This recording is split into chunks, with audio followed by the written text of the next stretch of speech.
In this presentation, I'm going to talk about two parallel processes that can help to ensure that a blended course is effective.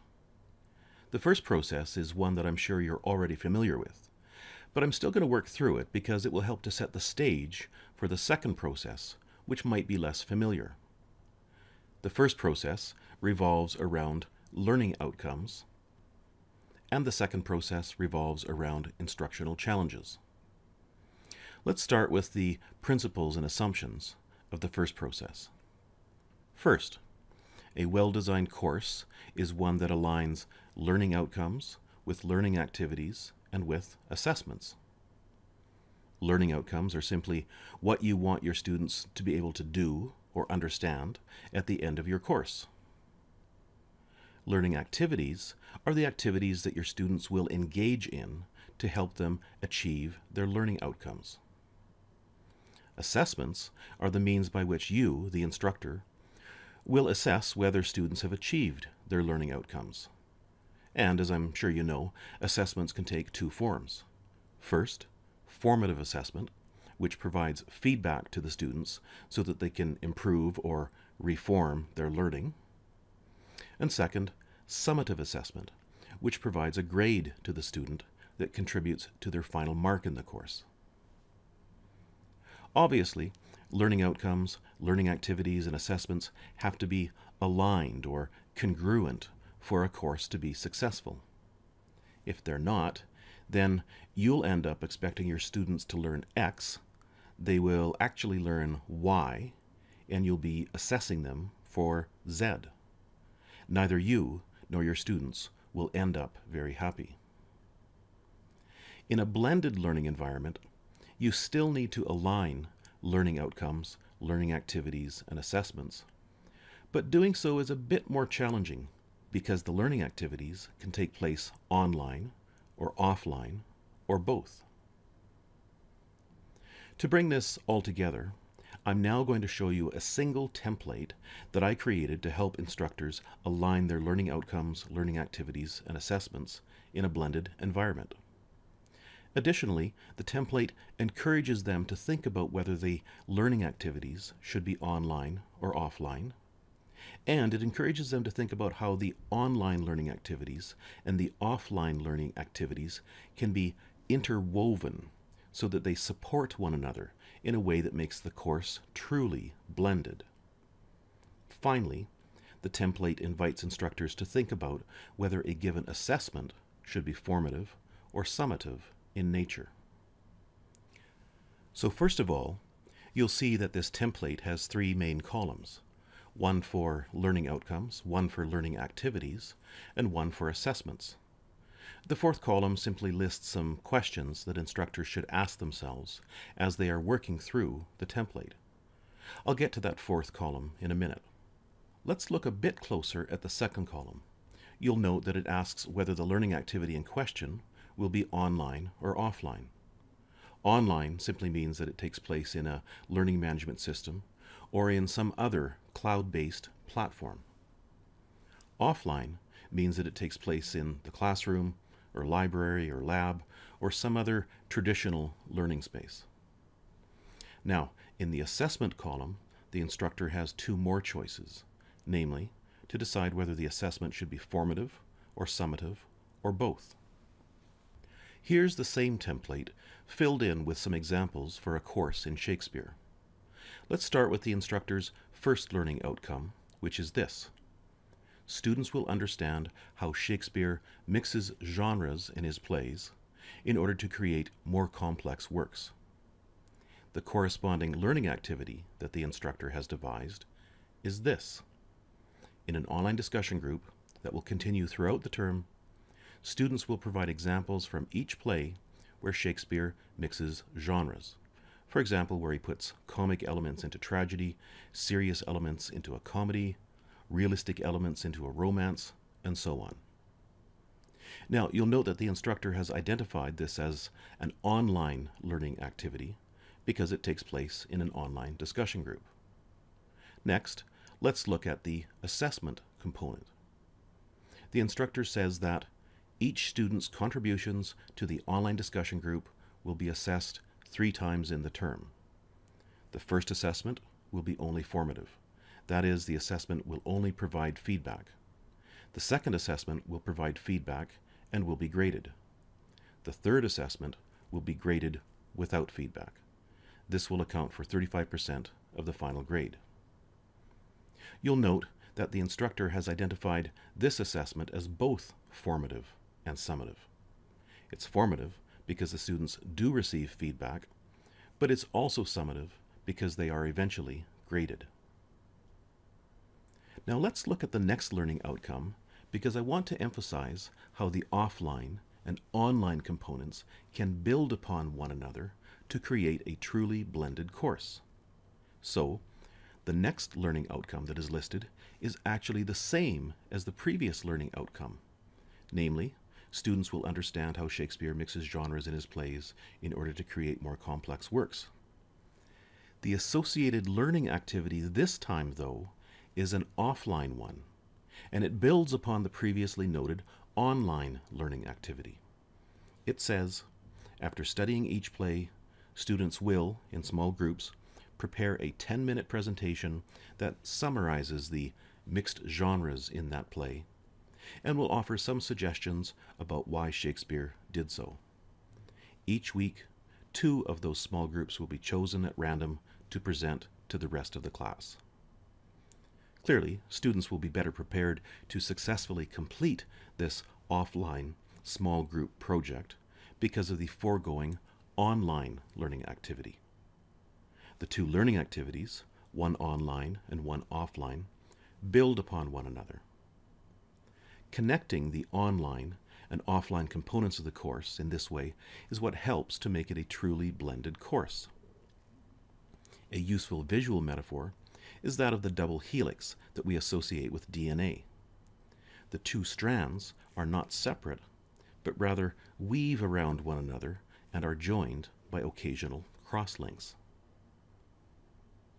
Let's look at one final learning outcome that the instructor has articulated in this template. It says, students will understand the historical background of the Henriade tetralogy. That is, Richard II, Henry IV, Part 1, Henry IV, Part 2, and Henry V. The associated learning activity that the instructor has devised is that students will watch 5 20-minute screencasts that the instructor has created and uploaded to the learning management system or YouTube. And the instructor's associated assessment is this. After viewing each screencast, students will complete a multiple choice quiz in the learning management system. Each quiz is worth 3%, meaning that the quizzes in total account for 15% of the final grade. Okay, by using this template to align learning outcomes, learning activities, and assessments, and by using it to ensure that online learning activities and offline learning activities build upon one another, and by using it to ensure that a good balance of formative assessment and summative assessment is achieved, an instructor should end up with a well-designed course. However, this process has left out an important element. Namely, it fails to recognize that in any course, there are always certain instructional challenges that hinder students as they strive to achieve the learning outcomes. Instructional challenges, as I define them, are anything that gets in the way of a student learning. Accordingly, instructional challenges can be cognitive in nature. For example, in a physics course, students might have misconceptions about some piece of course content, or they simply might find some theory very difficult to apprehend. Or instructional challenges can be motivational in nature. For example, students might consistently fail to prepare for class. Or instructional challenges can be social in nature. For example, students might not want to work in groups. Or instructional challenges can be systemic in nature. For instance, if students lack background knowledge for a course because they somehow skipped a prerequisite course, then that is a systemic instructional challenge. Over the past 7 years of working with faculty members at the University of Waterloo and at other universities in North America and abroad, I've identified a number of instructional challenges that seem to recur, and I've used them to create an inventory that instructors can complete online. I should add that I have several versions of this online inventory that vary according to their comprehensiveness. One of them includes pretty much every instructional challenge that I've come across. That is, about 70 instructional challenges. However, a more manageable version is one that contains 16 instructional challenges that seem to be most common. It's online here, and by the way, I'll be sharing with you at the end of this screencast the links to all of the resources that I've developed. So, here is my instructional challenges inventory. As you can see, each instructional challenge is followed by a Likert scale. Let me read through each one of the instructional challenges so that you get a sense of what the inventory encompasses. First, my students come to class unprepared. Second, my students don't ask questions during class. Third, I have too many students to make in-class discussions feasible. Next, my students seem reluctant to participate in class discussions. Next, I don't have a sense of whether my students are keeping up or understanding the material. Next, some of my students seem reluctant to participate in online discussions. Next, some of my students dominate online discussions while others are left out. Next, some group members don't pull their weight. Next, I have too many students to make group work feasible during class. Next, my students seem bored in my classes. Next, my students don't seem interested in the course content. Next, my students have pre-existing misconceptions about the course content that interfere with their learning. Next, my students lack prerequisite or background knowledge for the course.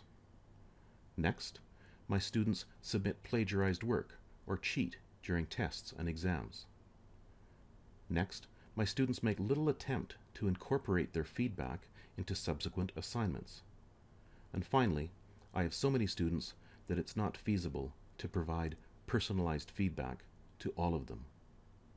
When I work with faculty members, I often have them complete this inventory with a view to identifying the instructional challenges that are most hindering their students in a given course. The virtue of this inventory is that it gets instructors thinking about instructional challenges in an explicit way.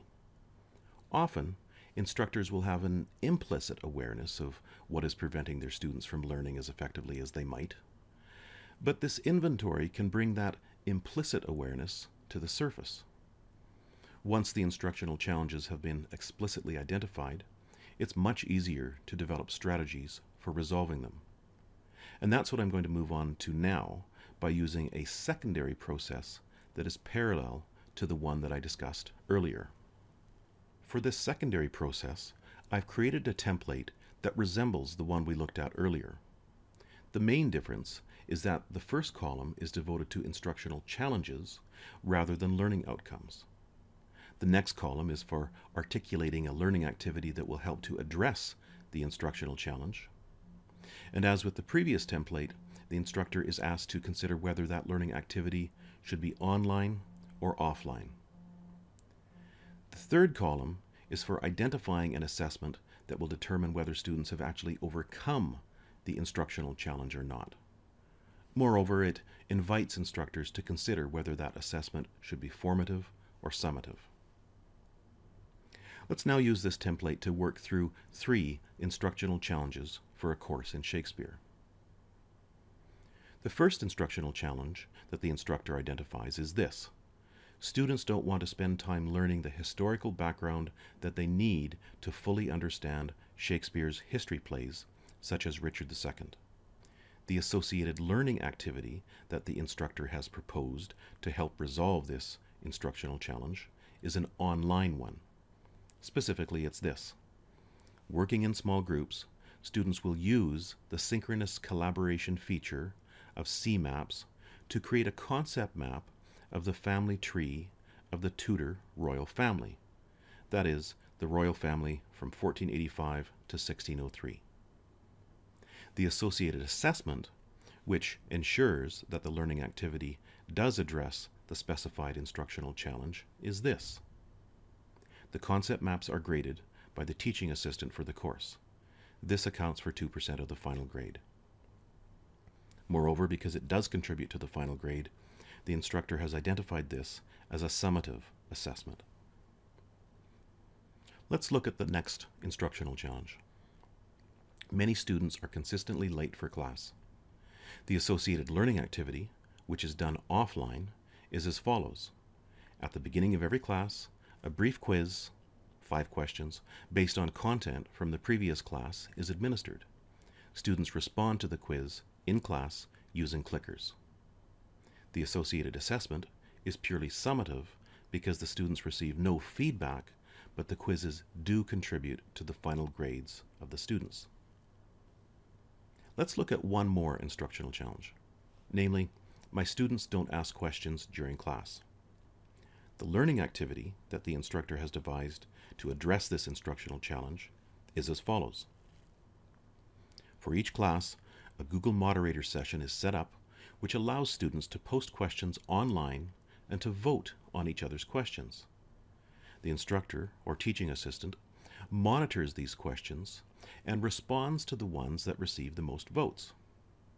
Now, in terms of assessment, you'll see that the instructor has checked neither formative assessment nor summative assessment. I think that's the appropriate thing to do because, as the instructor has indicated, the questions posted in the Google Moderator session are not assessed either formatively or summatively. Google Moderator simply allows students another way of asking questions. The point I'm making here then is that while this template does prescribe a methodical process, an instructor doesn't need to follow it mechanically or mindlessly. It's simply a procedure or recommended workflow to help instructors identify instructional challenges and resolve them effectively. Lastly, let's look at the fourth column, which simply asks a few questions that an instructor should keep in mind as he or she works through the template. These questions include the following. How many hours will it take to develop the learning activity? In this case, the instructor has noted that it will take about 12 hours to develop the learning activity. The next question is, will it take less time to develop this learning activity if you use it again? In this case, the instructor has said yes, because the brief quizzes that are done at the beginning of each class can be reused the next time the course is taught. The next question is, how many hours will it take to do the assessments? The instructor has indicated 1 hour because clickers will allow the quizzes to be automatically graded and uploaded to the gradebook in the learning management system. The final question is, if this is a new learning activity, have you decreased the workload for students elsewhere? And to this, the instructor has answered yes. In short, we've looked at 2 parallel processes.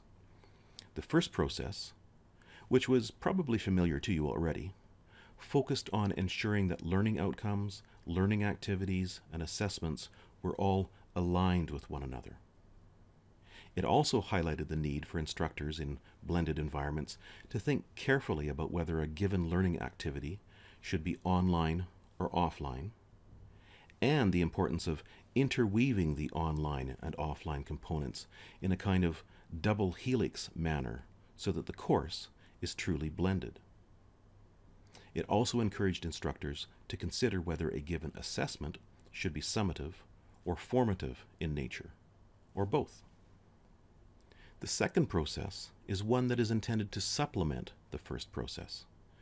It focuses on identifying the instructional challenges that hinder students from learning in a course, and then creating another kind of alignment, one that aligns a given instructional challenge with a learning activity that will help to resolve it, and with an assessment that will discern whether that learning activity has been successful in resolving it.